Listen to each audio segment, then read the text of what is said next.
Shalom and blessings, everyone. Welcome all to another episode of Voice of Aleph. ഹീബ്രുവിലെ അടുത്ത രണ്ട് അക്ഷരങ്ങളായ ഗിമേൽ and ദാലത്ത് ആണ് ഈ വീഡിയോയിൽ ഞാൻ പറയുവാൻ ആഗ്രഹിക്കുന്നത്. ഗിമേൽ എന്നത് ഹീബ്രു അക്ഷരമാലയിലെ മൂന്നാമത്തെ അക്ഷരമാണ്. ഗിമേൽ എന്ന അക്ഷരത്തിൻ്റെ അർത്ഥം എന്ന് പറയുന്നത് ഫൂട്ട്, ക്യാമൽ, പ്രൈഡ് എന്നിവയൊക്കെയാണ്. അതായത് കാൽപാദം, ഒട്ടകം, ആത്മാഭിമാനം അല്ലെങ്കിൽ അഭിമാനം. ഈ പിക്ചറിൽ മൂന്നാമത് ഹൈലൈറ്റ് ചെയ്തിരിക്കുന്നതാണ് ഗിമേൽ എന്ന അക്ഷരം. അതിൽ റെഡ് കളറിൽ കാണുന്നതാണ് പിക്ടോഗ്രാഫ്. ഒട്ടകത്തിൻ്റെ കാലും തലയും ചേർത്താണ് ഗിമേൽ എന്ന അക്ഷരത്തിൻ്റെ ഉത്ഭവം.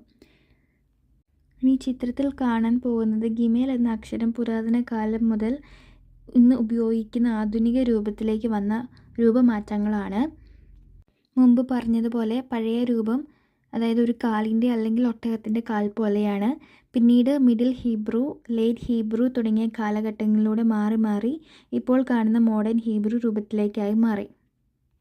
ഒട്ടകം പുരാതന കാലത്ത് സമുദായങ്ങളിലൊക്കെ വളരെ പ്രാധാന്യമുള്ള മൃഗമായിരുന്നു. കാരണം അത് വലിയ ഭാരം ചുമക്കാൻ കഴിയും. ദൈർഘ്യമേറിയ യാത്രകളിലും ആളുകളെയും ചരക്കുകളെയും എടുത്തുകൊണ്ടു പോകുവാനും കഴിയും. ഒട്ടകം ഉയരത്തിൽ നിൽക്കുന്ന ഒരു മൃഗമാണ്. അതിൻ്റെ ഉയരം, തൂക്കം, ഒപ്പം യാത്രയിലെ സഹായശേഷി തന്നെ അഭിമാനത്തിൻ്റെ ഒരു രൂപമായി കരുതപ്പെടുന്നു. അതിനാൽ ഗിമേൽ ഉയർത്തൽ അല്ലെങ്കിൽ ടു ലിഫ്റ്റ് അപ്പ് എന്ന ആശയം നൽകുന്നു. ഗിമേൽ എന്ന അക്ഷരത്തിന് ഗ്രീക്ക്, റോമൻ ലിപികളുമായിട്ട് ബന്ധമുണ്ട്. ഗിമേലിൽ നിന്ന് ഗ്രീക്ക് ഗാമ എന്ന അക്ഷരം രൂപപ്പെട്ടു. ഗാമ എന്ന ഗ്രീക്ക് അക്ഷരത്തിൽ നിന്നാണ് റോമൻ അല്ലെങ്കിൽ ലാറ്റിൻ അക്ഷരങ്ങളായ സി, പിന്നീട് ജി രൂപപ്പെട്ടത്. ലേറ്റ് ഹീബ്രു രൂപത്തിൽ നിന്ന് തന്നെ 3 എന്ന അക്കത്തിൻ്റെ രൂപവും ലഭിച്ചു. ഗിമേൽ എന്ന അക്ഷരത്തെക്കുറിച്ച് ഇവിടെ അവസാനിക്കുകയാണ്. ഇനി നമുക്ക് ദാലത്ത് എന്ന അക്ഷരത്തെക്കുറിച്ച് പഠിക്കാം. പിക്ചറിൽ കാണുന്ന ഹൈലൈറ്റ് ചെയ്തിരിക്കുന്നതാണ് ദാലത്ത്. ഈ അക്ഷരം ഉച്ചരിക്കുന്നത് ദാലത്ത് എന്നാണ്. 4ാമത്തെ ഹീബ്രു ലെറ്റർ ആണ് ദാലത്ത്.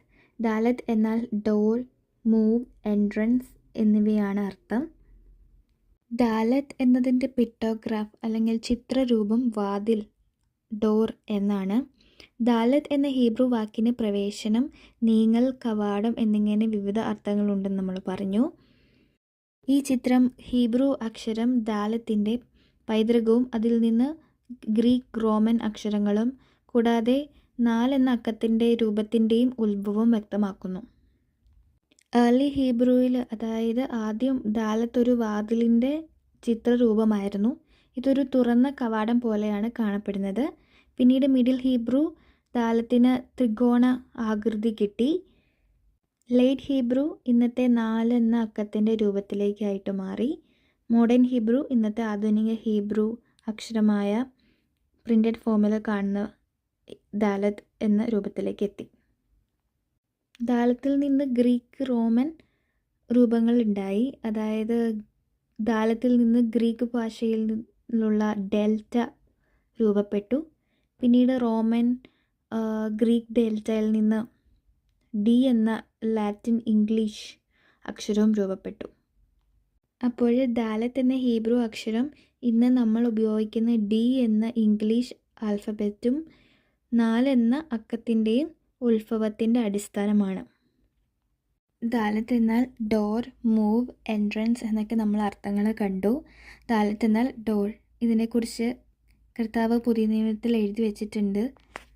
ഞാനാണ് വാതിൽ, അതായത് വഴിയും സത്യവും ജീവനും ഞാനാണ്, എന്നിലൂടെ അല്ലാതെ ആർക്കും പിതാവിൻ്റെ അടുക്കൽ എത്തുവാൻ കഴിയില്ല എന്ന്. അതായത് ക്രൂശിൽ മരിച്ച ശേഷം ക്രിസ്തുവിനോടുകൂടെ ചേരാതെ ആർക്കും പ്രവേശനമില്ല, ദൈവത്തിൻ്റെ അടുക്കിലേക്ക് ചെല്ലുവാൻ കഴിയില്ല എന്നാണ് പറയുന്നത്. ഇതിനെക്കുറിച്ചുള്ള കൂടുതൽ ആഴങ്ങൾ നമുക്ക് വരും ദിവസങ്ങളിലെ വീഡിയോയിൽ നമുക്ക് പഠിക്കാം. ഇന്നത്തെ വീഡിയോ ഇവിടെ അവസാനിക്കുകയാണ്. Thank you so much for watching and join me on this journey through Hebrew characters. Shalom.